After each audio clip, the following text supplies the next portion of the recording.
नमस्कार विद्यार्थी मित्रांनो, इयत्ता 12वीचे इतिहास विषयाचे 12वे प्रकरण बदलता भारत भाग 2 या प्रकरणाचा अभ्यास आजच्या भागामध्ये आपण करणार आहोत। 11वे प्रकरण बदलता भारत भाग 1 आपला अभ्यासून झालेला आहे। त्याच्यामध्ये आपण आपल्या भारत देशामध्ये विविध क्षेत्रात कशा पद्धतीने बदल झालेले आहेत, विज्ञान तंत्रज्ञान या क्षेत्रामध्ये कसे बदल झालेले आहेत, ग्रामीण नागरी विकासाच्या योजना कोणकोणत्या प्रकारच्या आहेत, जागतिकीकरण, उदारीकरण, खाजगीकरण याविषयी माहिती आपण त्यामध्ये अभ्यासलेली आहे। या प्रकरणामध्ये आपण 3 उपघटकांचा अभ्यास करणार आहोत। सामाजिक क्षेत्र, क्रीडा क्षेत्र, सांस्कृतिक वारसा आणि पर्यटन क्षेत्र असे हे 3 उपघटक विद्यार्थी मित्रांनो असलेले पाहायला मिळतात। बदलत्या भारताचे प्रतिबिंब सामाजिक क्षेत्रातही उमटल्याचे दिसले।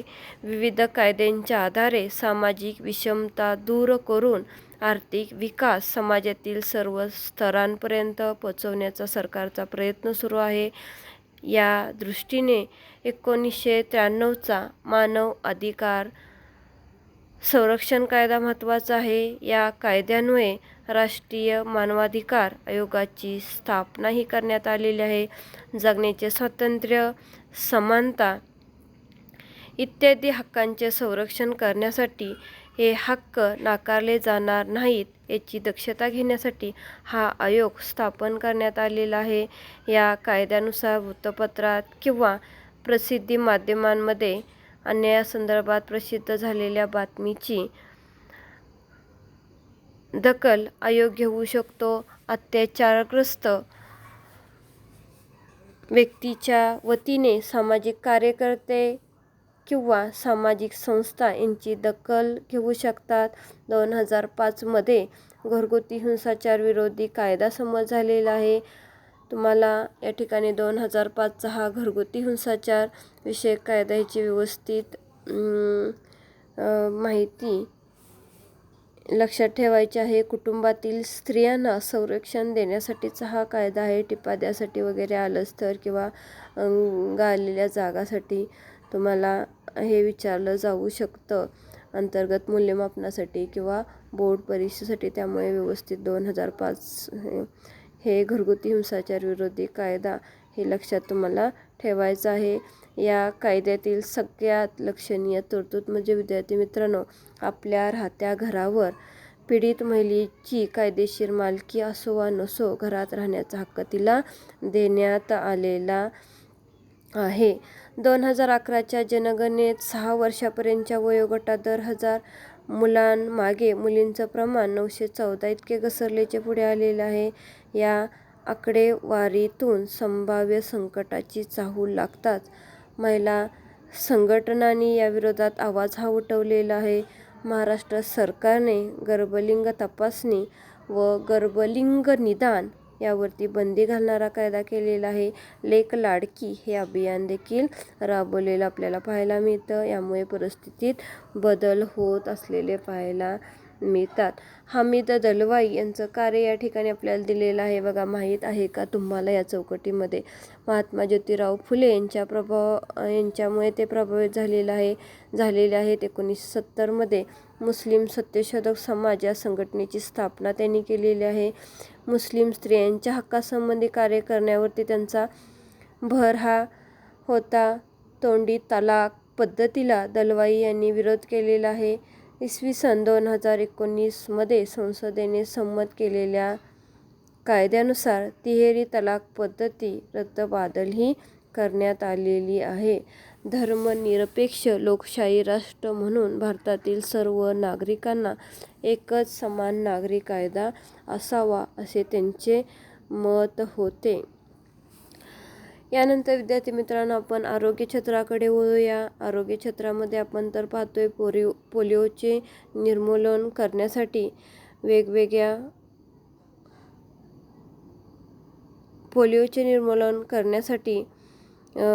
पोलिओ उच्चाटन मोहीम राबवण्यात येत आहे। बदलत्या भारताचे प्रतिबिंब या आरोग्य क्षेत्रातही उमटलेलं आपल्याला पाहायला मिळते. 1995मध्ये भारत सरकारच्या आरोग्य विभागातर्फे पल्स पोलिओ ही लसीकरणाची मोहीम राबवण्यात आलेली आहे. जागतिक आरोग्य संघटना म्हणजे WHO, युनिसेफ, रोटरी इंटरनॅशनल आणि भारत सरकार यांच्या संयुक्त विद्यमाने ही मोहीम राबवण्यात आलेली आहे. ही मोहीम पोलिओ रोगाचे उच्चाटन करण्यासाठी होती. 5 वर्ष वयापर्यंतचे एकही बालक या लसीकरणातून वगळले राहिले जाणार नाही याची काळजी घेतलेली आहे. असं चंग बांधूनच विद्यार्थी मित्रांनी ही योजना राबवण्यात आली होती. ही योजना यशस्वी होण्यासाठी शिबिरे, घरोघरी लसीकरण, प्रसारमाध्यमातून जाहिराती यासारख्या उपायांचा अवलंब करण्यात आलेला आहे. आयुर्वेद, योग व निसर्गोपचार, युनानी, होमिओपॅथी इत्यादी चिकित्सा पद्धतींच्या विकासासाठी 1995मध्ये केंद्र सरकारच्या आरोग्य व कुटुंब कल्याण मंत्रालयाने स्वतंत्र विभाग स्थापन केलेला आहे. 2009 पासून हा विभाग डिपार्टमेंट ऑफ आयुर्वेद, योग अँड नॅचरोपॅथी, युनानी, सिद्ध अँड होमिओपॅथी या नावाने ओळखला जातो. या विभागाच्या वतीने या चिकित्सा प्रणालीच्या शैक्षणिक दर्जात सुधारणा करणे, गुणवत्ता वाढ, संशोधन, औषध प्रमाणीकरण यावरती भर देण्यात आलेला आहे. अशा पद्धतीने बघा, आरोग्य या क्षेत्रामध्ये देखील आपल्या बदलत्या भारताचं प्रतिबिंब हे पडलेलं आहे. भारत सरकार आरोग्य क्षेत्राकडे अगदी जाणीवपूर्वक लक्ष देत आहे. बालकांच्या आरोग्यासाठी देखील वेगवेगळ्या लसी आपल्याला भारत सरकारच्या माध्यमातून देत असलेल्या पाहायला मिळतात. नंतरचा उपघटक आहे बघा, पर्यावरण. विद्यार्थी मित्रांनो, तुम्हाला तर माहीतच आहे, पर्यावरणाचा समतोल सध्या बिघडत असलेला पाहायला मिळतो. पर्यावरणीय समस्या वेगवेगळ्या निर्माण होत आहेत. त्यामध्ये हवा प्रदूषण, ध्वनी प्रदूषण, वायू प्रदूषण अशा ह्या समस्या असलेल्या पाहायला मिळतात. म्हणजे विशेष म्हणजे पर्यावरणाचे प्रदूषण हाच मोठा चिंतेचा विषय असलेला पाहायला मिळतो. वायू प्रदूषणाचा हा जो प्रश्न आहे तो भारतातील सर्वच राज्यांना कमी अधिक प्रमाणात भेडसावत आहे. वाहनाच्या माध्यमातून होणारे प्रदूषण हा एक मोठा चिंतेचा असा विषय आहे. Centre for science and environment संस्थेने दिल्लीतील प्रदूषणाचा अभ्यास करून या प्रश्नाची तीव्रता जनतेसमोर मांडलेली आहे. प्रदूषणाच्या अनेक कारणांपैकी एक कारण म्हणजे वाहनांची वाढती संख्या, वाहनांच्या देखभालीकडे दुर्लक्ष. अशा कारणांमुळे आणि वाहनांच्या धुरातून हवेत मिसळणारे घातक वायू आणि काचेचे कण हे दिल्लीच्या प्रदूषणाला कारणीभूत हे ठरलेले आहेत. हे अगदी संशोधनांती सिद्ध झालेले आहे. या प्रदूषणाचा परिणाम दिल्लीतील वारसा वास्तूवरती होत आहे. यामुळे या प्रश्नावर उपाय म्हणून घनीकृत नैसर्गिक वायू म्हणजेच CNG, कॉम्प्रेस्ड नॅचरल गॅस वापरण्याची शिफारस संस्थेने केलेली आहे. या शिफारशीच्या आधारे 1998मध्ये सर्वोच्च न्यायालयाने दिल्लीतील सर्व सार्वजनिक वाहनांमध्ये CNGचा वापर करण्याचा निर्णय दिलेला आहे. पुढे no PUC no insurance policy असे धोरण आलेलं आहे. PUC प्रमाणपत्र असल्याशिवाय वाहन विमा काढता येणार नाही किंवा त्याचे नूतनीकरण करता येणार नाही असे धोरण राबवण्यात आलेलं आहे. यामुळे PUC प्रमाणपत्र देणारी केंद्रे देखील सुरू झालेली आहेत. कारखान्यातील रासायनिक प्रक्रियांमुळे प्रदूषित झालेले पाणी नद्यांमध्ये सोडणे हे जलप्रदूषणाचे मुख्य कारण आहे. पर्यावरण रक्षणासाठी अनेक व्यक्तींनी मोलाची कामगिरीही बजावलेली आहे. सुंदरलाल बहुगुणा यांनी चिपको आंदोलन केलेलं आहे. मेधा पाटकर यांनी नर्मदा बचाव आंदोलन केलेलं आहे. डॉक्टर राजेंद्र सिंह यांनी जलसंधारण क्षेत्र या संदर्भात त्यांचं कार्य असलेलं पाहायला मिळतं. प्लॅस्टिकसारख्या मानवनिर्मित अविघटनशील पदार्थांमुळे आणि रासायनिक खतांमुळे किंवा कीटकनाशक यांच्यामुळेही पाणी आणि अन्नधान्य याचे प्रदूषण वाढत असलेले पाहायला मिळते.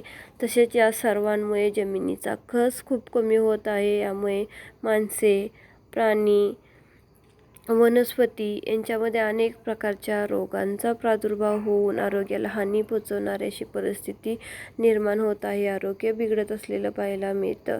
त्यामुळे पर्यावरण संरक्षणासाठी, संवर्धनासाठी वेगवेगळ्या व्यक्ती पुढे येत आहेत, आपापल्या परीने कार्य करत असलेल्या पाहायला मिळतात.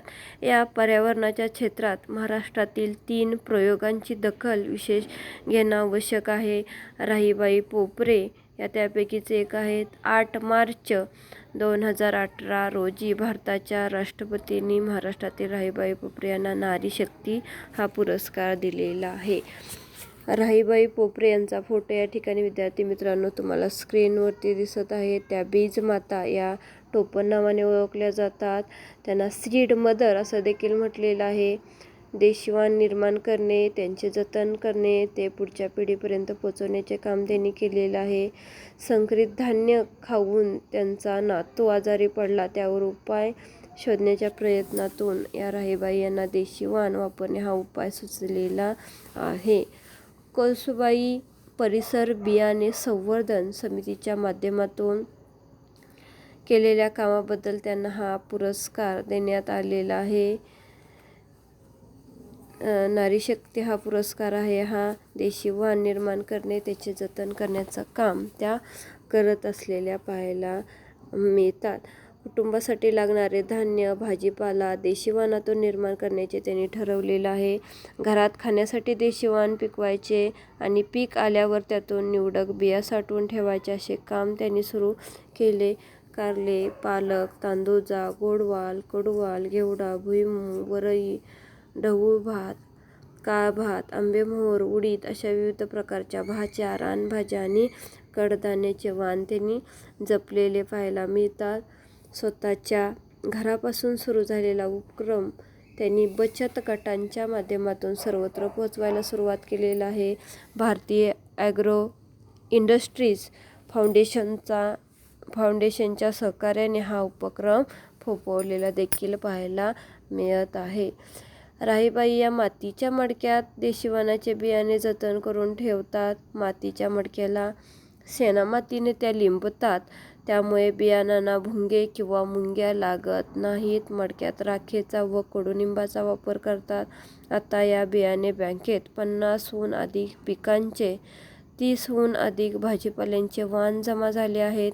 बीबीसीने 2018 मध्ये विविध क्षेत्रात काम करणाऱ्या जगभरातील 100 महिलांची निवडही केलेली आहे. त्यात या राहीबाईंचा समावेश आहे. अशा पद्धतीने बघा, राहीबाई पोपरे यांचं कार्य हे अत्यंत अमौलिक अशा पद्धतीचं असलेलं पाहायला मिळतं. पर्यावरण क्षेत्रातील महत्त्वाचं कार्य राहीबाई पोपरे यांचं आहे. त्यामुळेच त्यांना नारी शक्ती हा पुरस्कार मिळालेला आहे. 8 मार्च 2018 रोजी भारताच्या राष्ट्रपतींनी आपल्या महाराष्ट्रातील राहीबाई पोपरे यांना हा पुरस्कार दिलेला आहे. भाऊ काटदरे यांनी सह्याद्री निसर्ग मित्र या संस्थेच्या माध्यमातून कार्य केलेलं आहे. सह्याद्री निसर्ग मित्र या संस्थेच्या माध्यमातून भाऊ काटदरे आणि त्यांचे सहकारी मित्र निसर्ग संवर्धनाचे कार्य करत आहेत. 1999 मध्ये पांढऱ्या पोटाचा समुद्री गरुड या पक्ष्याचे अस्तित्व धोक्यात आल्याचे भाऊंनी वाचले. या पक्ष्याचा बचाव आणि संवर्धन करण्यासाठी भाऊंनी रत्नागिरी जिल्ह्यात काम सुरू केलेलं आहे. रत्नागिरी जिल्ह्याला असणारा समुद्रकिनारा पायी हिंडून लोकांमध्ये या पक्ष्यांसंदर्भात जागृती निर्माण केलेली आहे. या प्रवासात त्यांनी 65 घरट्यांची स्थाने शोधून काढली. हे करत असताना सिंधुदुर्ग जिल्ह्यातील निवती बंदराच्या आसपास वेंगुर्ला रॉक्सजवळ बंदरा बेटावर भाऊ आणि त्याच्या सहकाऱ्यांनी तस्करीच्या घटना पाहिलेल्या होत्या. तस्कर लोक पाकोयांची घरटी विकून विदेशातून पैसे मिळवत होते. पाकोयांना संरक्षण देणे गरजेचे होते. या घटनेमुळे आणि संस्थेच्या प्रयत्नातून पाकोयांचा समावेश भारतीय वन्यजीव संरक्षण कायदा 1972 च्या शेड्यूल I मध्ये झाला. सह्याद्री निसर्गमित्र संस्थेचे हे मोठे काम असलेले पाहायला मिळते. या संस्थेने अजून एक महत्त्वाचे कार्य केलेले आहे ते म्हणजे कासवांच्या संदर्भातील हे कार्य आहे. व्यालाच्या समुद्रकिनाऱ्यावर ऑलिव्ह रिडले जातीची कासवे अंडी घालण्यासाठी येतात. त्यांच्या संरक्षणाची मोहीम उभारली. पहिल्याच वर्षी कासवांची 50 घरटी संरक्षित करण्यात आलेली आहेत. त्यातून 2734 कासवे समुद्रात गेलेली आहेत. या घटनेच्या निमित्ताने कासव महोत्सव आयोजित करण्यात आलेला आहे. कासव समुद्रात जाताना बघायला देश परदेशातून शेकडो पर्यटक यायला लागलेले आहेत. त्यांच्या राहण्याचा प्रश्न निर्माण होताच गावातच स्थानिकांच्या घरात होमस्टे पर्यटन देखील विकसित झालेलं आहे. ग्रामस्थांना प्रशिक्षण देण्यात आलेलं आहे. यामुळे निसर्ग संवर्धनातून पर्यटन उभे राहिले. संपूर्ण महाराष्ट्रात या कामाची दखल घेण्यात आलेली आहे. भाऊ काटदरे आणि त्यांचे सहकारी सह्याद्री मित्र या संस्थेच्या माध्यमातून दुर्मिळ असणारे खवले मांजर वाचवा मोहीम चालवत आहेत. तुम्हाला बघा विद्यार्थी मित्रांनो, सह्याद्री मित्र या संस्थेचे पर्यावरणीय कार्य स्पष्ट करा असा प्रश्न विचारला जाऊ शकेल. अगदी सविस्तर माहिती या ठिकाणी तुम्हाला लिहायची आहेत. भाऊ काटदरे आणि त्यांच्या सहकाऱ्यांनी सह्याद्री मित्र या संस्थेच्या माध्यमातून कार्य केलेलं आहे. 1999 मध्ये पांढऱ्या पोटाचा समुद्री गरुड या पक्ष्यांचे अस्तित्व टिकवण्यासाठी त्यांनी कार्य केलेलं पाहायला मिळते. प्रेमसागर मेस्त्री यांनी देखील भारतात जी काही गिधाडांची संख्या कमी होत आहे त्यासाठी कार्य केलेलं आहे. गिधाडे म्हणजे निसर्गातील सफाई करणाऱ्या सिंह स्वच्छता दूत आहेत. रायगड परिसरात लॉगबिल व्हल्चर आणि व्हाईटबॅक व्हल्चर अशा गिधाडांच्या 2 जाती आढळतात. त्यांची संख्या वाढवणे, त्यांच्या खाण्यासाठी अन्न उपलब्ध करून देणे यासाठी प्रेमसागर मेस्त्री आणि त्यांचे सहकारी society for eco endangered species conversion and protection या संस्थेच्या माध्यमातून कार्यरत आहेत. प्राण्यांना दिले जाणारे औषध गिधाडांसाठी काही वेळा विष ठरते.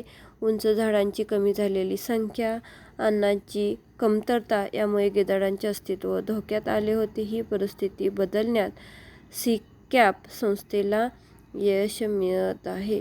म्हणजे बघा विद्यार्थी मित्रांनो, अशा पद्धतीने पर्यावरण संरक्षणामध्ये प्रेमसागर मेस्त्री यांचं या गिधाडांच्या बाबत कार्य असलेलं पाहायला मिळतं. भारतातील गिधाडांची संख्या लक्षणीयरित्या कमी होत आहे, त्यामुळे त्यांनी कार्य केलेलं आहे. गिधाडे म्हणजे निसर्गातील सफाई करणारे स्वच्छता दूत आहेत. रायगड परिसरामध्ये आढळणाऱ्या ह्या 2 जाती त्या म्हणजे लॉगबिल व्हल्चर आणि व्हाईटबॅक व्हल्चर अशा 2 जाती वाचवण्यासाठी त्यांनी कार्य केलेलं आहे. त्यांची संख्या वाचवण्यासाठी कार्य केलेलं आहे. त्यांच्या खाण्यासाठी अन्न उपलब्ध करून देणे यासाठी प्रेमसागर मेस्त्री आणि त्यांचे सहकारी या संस्थेच्या माध्यमातून कार्यरत आहेत. शिक्षण या क्षेत्रामध्ये देखील आपल्या भारतामध्ये प्रगती होत आहे. 1990 हे आंतरराष्ट्रीय साक्षरता वर्ष म्हणून जाहीर झाले होते.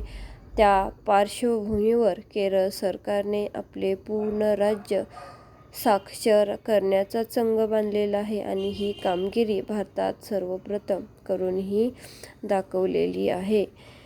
डॅश डॅश हे आंतरराष्ट्रीय साक्षरता वर्ष म्हणून ओळखले जाते किंवा जाहीर झालेले आहे असा प्रश्न तुम्हाला रिकाम्या जागेसाठी विचारला जाऊ शकेल. त्यामुळे 1990 हे आंतरराष्ट्रीय साक्षरता वर्ष आहे. हे विद्यार्थी मित्रांनो तुम्ही व्यवस्थित लक्षात ठेवायचं आहे.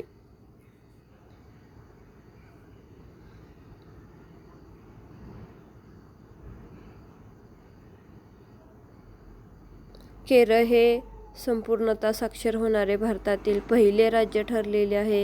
1990 हे आंतरराष्ट्रीय साक्षरता वर्ष जसं होतं तशाच पद्धतीने अशी वैशिष्ट्यपूर्ण वर्ष आहेत. त्यातील काही योजना आहेत, याच्याविषयक माहिती तुम्हाला गोळा करायची आहे.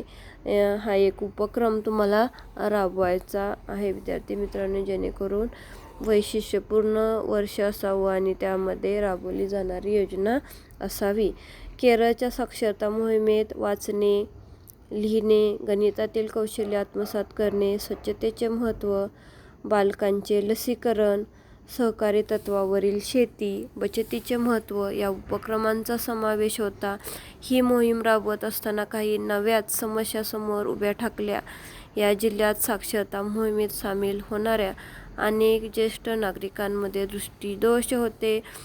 अकुशल कामगारांचे डोळे तपासणे, चष्मा करवून घेणे या गोष्टी नागरिकांना आर्थिकदृष्ट्या महाग वाटत होत्या. यावर उपाय म्हणून मोफत नेत्र तपासणी शिबिर आणि चष्मे वाटप उपक्रम राबवण्यात आलेला आहे.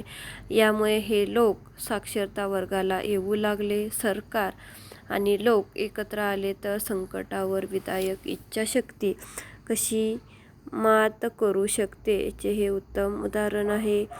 एर्नाकुलम हा केरळमधील जिल्हा 4 फेब्रुवारी 1990 मध्ये पूर्णतः 100% साक्षर झालेला जिल्हा आहे.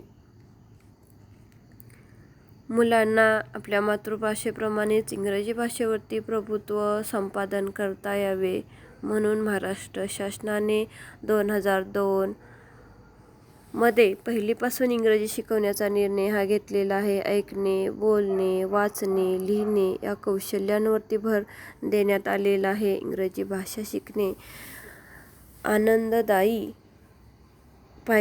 आनंददायी करण्यावरती भर देण्यात आलेला आहे. या अभ्यासक्रमाला अनुसरून उत्तम सचित्र पाठ्यपुस्तके तयार करण्याची जबाबदारी महाराष्ट्र राज्य पाठ्यपुस्तक मंडळाने पार पाडलेली आहे. या उपक्रमाचे राष्ट्रीय ज्ञान आयोगाने कौतुक हे केलेलं पाहायला मिळते. प्राथमिक शिक्षणासाठी देखील भारत सरकार प्रयत्न करत आहे. त्यामध्ये वेगवेगळ्या योजना राबवत असलेलं आपल्याला पाहायला मिळते. प्राथमिक शिक्षणाच्या सार्वत्रिकीकरणासाठी 1994 मध्ये डिस्ट्रिक्ट प्रायमरी एज्युकेशन प्रोग्रॅम हा कार्यक्रम हाती घेण्यात आलेला आहे. महाराष्ट्र, मध्य प्रदेश, कर्नाटक, तमिळनाडू, केरळ, हरियाणा, आसाम या 7 राज्यात हा कार्यक्रम राबवण्यात आलेला आहे. प्राथमिक शाळेत विद्यार्थ्यांना 100%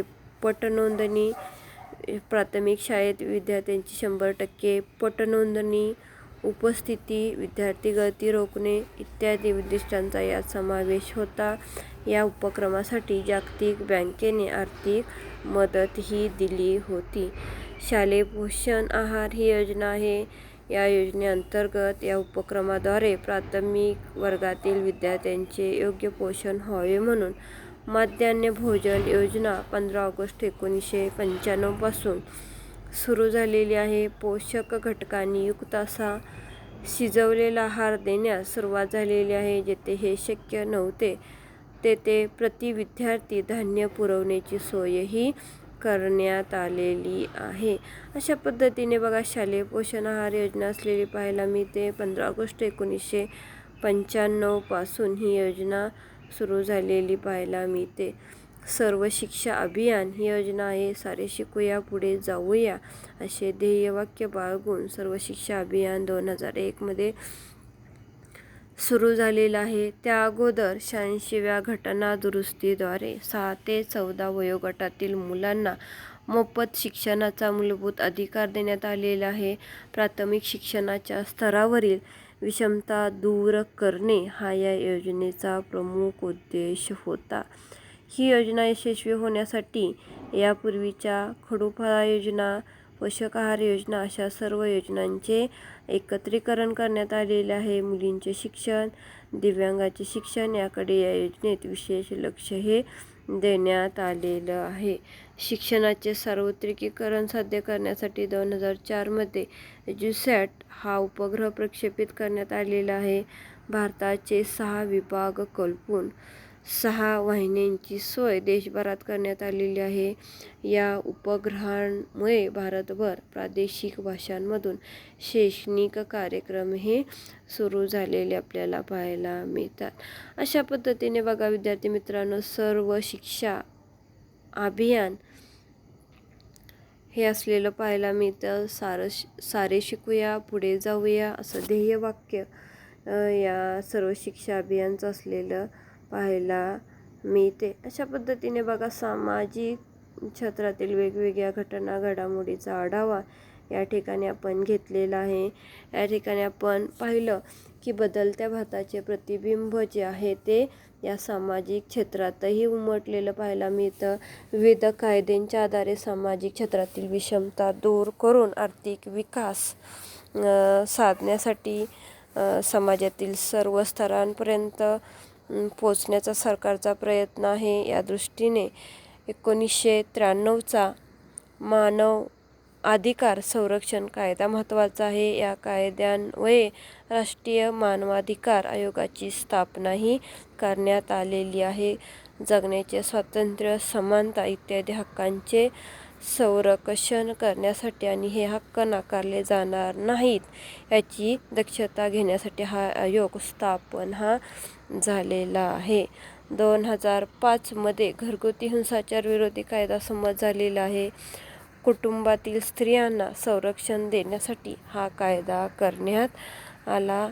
या कायद्यातील सगळ्यात लक्षणीय तरतूद म्हणजे आपल्या राहत्या घरावर पीडित महिलेची कायदेशीर मालकी असो वा नसो या घरात राहण्याचा हक्क तिला मिळालेला आहे. त्यानंतर आपण हमीद दलवाई यांनी केलेलं कार्य पाहिलं. 2019मध्ये संसदेने संमत केलेल्या कायद्यानुसार तिहेरी तलाक पद्धतीही रद्दबातल देखील करण्यात आलेली आहे. आरोग्य क्षेत्रामध्ये कशा पद्धतीने बदलत्या भारताचे प्रतिबिंब उमटलेले आहे ते आपण पाहिलं. युनिसेफ, WHO, रोटरी इंटरनॅशनल आणि भारत सरकार यांच्या संयुक्त विद्यमाने ही मोहीम राबवण्यात येईल.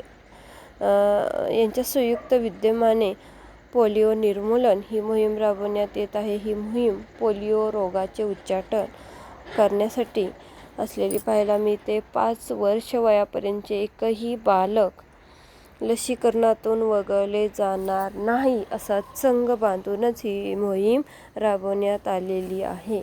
ही योजना यशस्वी होण्यासाठी शिबिरे, घरोघरी लसीकरण, प्रसारमाध्यमातून जाहिराती यासारख्या उपायांचा अवलंब करण्यात आलेला आहे. पर्यावरण समतोल बिघडत आहे. पर्यावरणाचं संरक्षण करण्यासाठी देखील भारत सरकारच्या माध्यमातून वेगवेगळ्या उपाययोजना ह्या केल्या जात आहेत. पर्यावरण विषय हा तुम्हाला सक्तीचा केलेला आहे. 50 मार्कासाठी हा पर्यावरण तुम्हाला पर्यावरण विषय असलेला पाहायला मिळतो. पर्यावरण संवर्धन व्हावं, पर्यावरणीय समस्या त्याच्यावरती उपाय काढावा यासाठी भारत सरकारचे लक्षणीय असे प्रयत्न विद्यार्थी मित्रांनो असलेले पाहायला मिळतात. पर्यावरणाच्या क्षेत्रात महाराष्ट्रातील 3 प्रयोग महत्त्वाचे आहेत. राहीबाई बुपरे, भाऊ काटदरे आणि प्रेमसागर मेस्त्री या 3 व्यक्तींचं कार्य हे महत्त्वाचे असलेले पाहायला मिळते. पर्यावरणाच्या रक्षणासाठी अनेक व्यक्तींनी मोलाची कामगिरीही बजावलेली आहे. त्यामध्ये सुंदरलाल बहुगुणा यांनी चिपको आंदोलन केलेलं आहे. मेधा पाटकर यांनी नर्मदा बचाव आंदोलन केलेलं आहे. डॉक्टर राजेंद्र सिंह यांनी जलसंधारण क्षेत्र या संदर्भात राजेंद्र सिंह यांचे कार्य हे असलेलं पाहायला मिळते. अशा पद्धतीने बघा पर्यावरण संरक्षण व्हावं यासाठी वेगवेगळ्या व्यक्ती पुढे येत आहेत. भारत सरकारच्या माध्यमातून वेगवेगळे प्रयत्न हे केले जात असलेले आपल्याला पाहायला मिळतात.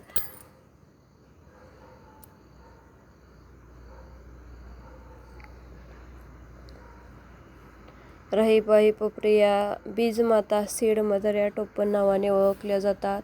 8 मार्च 2018 रोजी भारताच्या राष्ट्रपतींनी महाराष्ट्रातील राहीबाई पोपरे यांना नारी शक्ती हा पुरस्कार दिलेला आहे. कौसुबाई परिसर बियाणे संवर्धन समितीच्या माध्यमातून केलेल्या कामाबद्दल त्यांना हा पुरस्कार देण्यात आलेला आहे. त्या बीजमाता म्हणजे सीड मदर या टोपण नावाने देखील सर्वत्र ओळखल्या जात असलेल्या आपल्याला पाहायला मिळतात. भाऊ काळदर यांनी सह्याद्री निसर्गमित्र या संस्थेच्या माध्यमातून त्यांचं कार्य आहे. तुम्हाला मोठा प्रश्न याच्यावरती येऊ शकतो. त्यांचं कार्य सह्याद्री मित्र संस्थेच्या माध्यमातून त्यांनी केलेलं कार्य, त्यांच्या सहकार्यांनी केलेलं कार्य व्यवस्थित विद्यार्थी मित्रांनो समजून घ्या.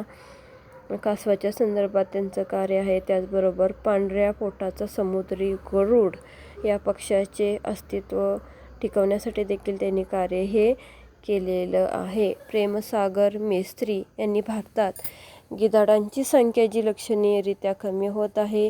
गिधाडे म्हणजे निसर्गातील सफाई करणारे स्वच्छता दूत. रायगड परिसरात लॉंगबिल व्हल्चर आणि व्हाईट बॅक व्हल्चर अशा गिधाडांच्या 2 जाती आढळतात. त्यांची संख्या वाढवणे, त्यांच्या खाण्यासाठी अन्न उपलब्ध करून देणे यासाठी प्रेमसागर मेस्त्री आणि त्यांचे सहकारी society for eco endangered species conversion and protection या संस्थेच्या माध्यमातून कार्यरत आहेत. प्राण्यांना दिले जाणारे औषध गिधाडांसाठी काही वेळा विष ठरते. उंच झाडांची कमी झालेली संख्या, अन्नाची कमतरता यामुळे गिधाडांचे अस्तित्व हे धोक्यात आले होते. ही परिस्थिती बदलण्यासाठी सीकॅप संस्थेला यश मिळत असलेले पाहायला मिळते. शिक्षण या क्षेत्रामध्ये देखील आपल्या भारताची प्रगती आहे. 1990 हे आंतरराष्ट्रीय साक्षरता वर्ष म्हणून जाहीर झाले होते. त्या पार्श्वभूमीवर केरळ सरकारने आपले संपूर्ण राज्य साक्षर करण्याचा चंग बांधलेला आहे. केरळ हे भारतातील पहिले साक्षर राज्य ठरलेले आहे. प्राथमिक शिक्षण क्षेत्रामध्ये भारत सरकारचे प्रयत्न आहेत. प्राथमिक शिक्षणाच्या सार्वत्रिकरणासाठी 1994 मध्ये डिस्ट्रिक्ट प्रायमरी एज्युकेशन प्रोग्राम हा कार्यक्रम हाती घेण्यात आलेला आहे. महाराष्ट्र, मध्य प्रदेश, कर्नाटक, तमिळनाडू, केरळ, हरियाणा व आसाम या 7 राज्यात हा कार्यक्रम राबवण्यात आलेला आहे. प्राथमिक शाळेत विद्यार्थ्यांची 100% पटनोंदणी, उपस्थिती, विद्यार्थी गळती रोखणे इत्यादी उद्दिष्टांचा यात समावेश होता. या उपक्रमासाठी जागतिक बँकेने आर्थिक मदत दिली होती. शालेय पोषण आहार योजना हे भारत सरकारची मध्यान्ह भोजन योजना 15 ऑगस्ट 2000 पासून सुरू झालेली आहे. पोषक अशा घटकांयुक्त आहार या योजनेअंतर्गत मुलांना देण्यात येत आहे. सर्व शिक्षा अभियान देखील आहे. सारे शिकूया पुढे जाऊया असं ध्येयवाक्य बाळगून सर्व शिक्षा अभियान योजना ही सुरू झालेली आहे.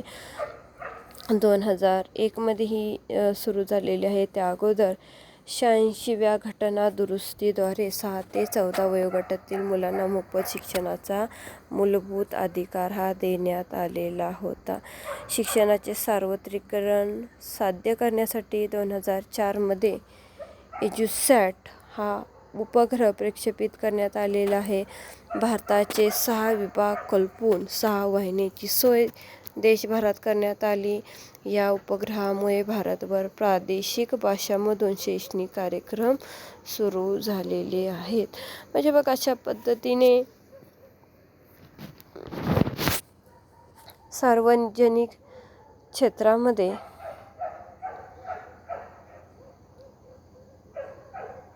बदलत्या भारताचे प्रतिबिंब हे विद्यार्थी मित्रांनो पडलेले आपल्याला पाहायला मिळत आहे. हे प्रतिबिंब उमटलेच आपल्या या ठिकाणी लक्षात आलेलं आहेच. यानंतर आपण क्रीडा क्षेत्र आणि सांस्कृतिक वारसा आणि पर्यटन क्षेत्र याविषयी माहिती अभ्यासणार आहोत. त्या अगोदर सगळ्यांनी सामाजिक क्षेत्र समजून घ्या. त्याचबरोबर तुम्हाला ज्या काही नोट्स पाठवलेल्या आहेत त्या नोट्सही सगळ्यांनी लिहून काढायच्या आहेत. शेवटचंच आपलं हे प्रकरण आहे. हेही आपलं प्रकरण 1-2 भागामध्ये होणार आहे. क्रीडा क्षेत्र आणि सांस्कृतिक वारसा आणि पर्यटन क्षेत्र अशा 2 भागामध्ये आपण हे प्रकरण अजून अभ्यासणार आहोत. सगळं प्रकरण वाचून ठेवायचं आहे. क्रीडा क्षेत्र आणि सांस्कृतिक वारसा आणि पर्यटन क्षेत्र हा देखील भाग सर्व विद्यार्थ्यांनी वाचून ठेवा. नोट्स काढा, अभ्यास चांगला करा. तुमची बोर्ड परीक्षा जवळ आलेली आहे. 20 गुणांचं अंतर्गत मूल्यमापन तुमचं परीक्षेच्या अगोदर होणार आहे. त्याचीही तयारी आतापासूनच तुम्हाला करायची आहे.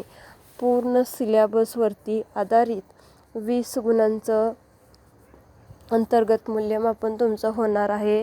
त्याचं टाईम टेबल तुम्हाला दिलं जाईल. त्यानुसार तुमची तयारी ठेवा. कुणीही गाफील राहू नका. तुमची परीक्षा होणार आहे. 20 गुणांसाठी देखील तुम्हाला सगळं पाठ्यपुस्तक अभ्यासावं लागणार आहे. काय येईल काही आपण सांगू शकत नाही. त्यामुळे व्यवस्थित ज्या काही घटना घडामोडी आपल्या इतिहासामध्ये घडलेल्या आहेत त्या घटना घडामोडीचा अभ्यास करा, माहिती जाणून घ्या, जेणेकरून कसाही प्रश्न आला तरी आपल्याला तो सोडवता येईल. त्या अनुषंगाने तुम्हाला अभ्यास हा करायचा आहे. क्रीडा क्षेत्र, या क्रीडा क्षेत्राविषयी देखील आपल्याला माहिती अभ्यासायची आहे. त्यामध्ये वेगवेगळे खेळाडू, त्यांना दिले जाणारे प्रोत्साहन, क्रीडा धोरण भारत सरकारची कशी आहे, खेलो इंडिया ही योजना, याचा अभ्यास आपल्याला करायचा आहे. खेळाच्या विकासासाठी राष्ट्रीय खेळ विकास कोश स्थापन करण्यात आलेला आहे. त्या कोशाविषयी माहिती आपल्याला अभ्यासायची आहे. सांस्कृतिक वारसा आणि पर्यटन क्षेत्र हा भाग देखील आपल्याला पाहायचा आहे. पर्यटन हे क्षेत्र दिवसेंदिवस अधिक प्रगत आणि विकसित होत जाणारे क्षेत्र आहे. या क्षेत्रातून आपल्या देशास परकीय चलन मोठ्या प्रमाणात मिळते. भारताला भेट देणाऱ्या विदेशी पर्यटकांची संख्या आणि त्यातून मिळणाऱ्या परकीय उत्पन्नात दरवर्षी वाढ होत आहे. विदेशी पर्यटकांना कोणत्याही प्रकारची अडचण येऊ नये म्हणून गृह पर्यटन विदेशी मंत्रालय यांनी एकत्र येऊन ई-व्हिसा सुविधा सुरू केलेली आहे. यात ई-व्यावसायिक व्हिसा, ई-मेडिकल व्हिसा, ई-व्हिसा सुविधा देण्यात आल्या. 2016 पासून या पर्यटकांना हिंदी, इंग्रजीशिवाय 10 परकीय भाषांमध्ये आठवड्याचे सर्व दिवस आणि 24 तास माहिती देण्याची सुविधाही उपलब्ध करून दिली आहे. अरबी, फ्रेंच, जर्मन, इटालियन, जपानी, कोरियन, चिनी, पोर्तुगीज, रशियन, स्पॅनिश भाषेत पर्यटकांना त्यांच्या मोबाईलवरती माहितीही दिली जाते. अशा पद्धतीने बघा पर्यटन क्षेत्र असलेलं पाहायला मिळतं. त्याचाही अभ्यास आपल्याला करायचा आहे. पर्यटन क्षेत्रामध्ये वेगवेगळ्या रोजगाराच्या संधी निर्माण होत आहेत. त्या संधी कोणकोणत्या आहेत त्याच्याविषयी देखील तुम्ही माहिती मिळवायची आहेत. ऐतिहासिक पर्यटन स्थळे कोणकोणते आहेत